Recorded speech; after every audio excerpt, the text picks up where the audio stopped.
آج مسلمان ہر چیز کو بھول گیا، اس لیے پستی میں چلا گیا۔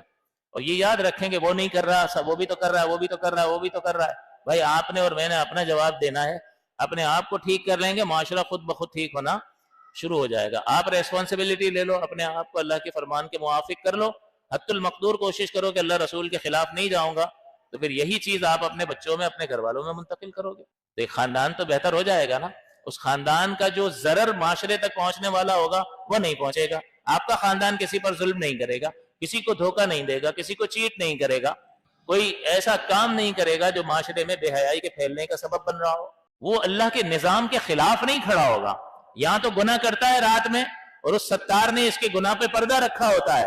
حضور نے سخت ناراضگی کا اظہار فرمایا اس شخص پر کہ ایسا شخص جو ہے، اس کی گناہ کی معافی کی امید کم ہے کہ رات کو گناہ کرتا ہے، اس ستار نے اس کے گناہ پہ پردہ رکھا، صبح اٹھ کے سب کو بتاتا ہے تو بھی کرنا، تو جرت دلا رہا ہوتا ہے۔ ایک یہ کہ اس نے چھپ کر رہی ہے، اس کی ذات تک محدود رہا، یہ بھی گناہ ہے، یہ بھی اللہ کی ناراضگی کا سبب بن سکتا ہے۔ لیکن ایک ایسا عمل کہ لوگوں کو بتا رہا ہے، گناہ کا اظہار گناہ ہے، اس طرح سے لوگ دوسرے بھی دلیر ہوں گے، تو یہ تو اللہ کے نظام کے خلاف کھڑا ہو رہا ہے۔ یہ کیسے پسندیدہ ہو سکتا ہے کہ جو نبی لے کر آئی ہے اس کے بالکل مقابل آ کے کھڑا ہو رہا ہے؟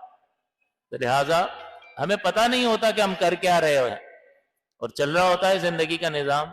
کچھ خیال کرنا چاہیے، یہ مختصر وقت عنقریب ختم ہو جائے گا۔ کس کا کب ختم ہو جاتا ہے کوئی پتہ نہیں ہے۔ پڑھاتے پڑھاتے ٹیچر انتقال کر جاتا ہے، عمر دیکھو تو 35 سال، 32 سال، 28 سال، 40 سال، ہم پتہ نہیں کس خواب میں ہیں۔ تو اس لیے ہوشیار، اپنا جواب ہمیں خود دینا ہے، لہٰذا اپنی فکر کرو۔ جیسے دنیاوی معاملات میں انتہائی خود غرض ہم ہوتے ہیں نا، اسی طرح سے آخرت کے معاملے میں ہمیں خود غرضی کا مظاہرہ کرنا چاہیے۔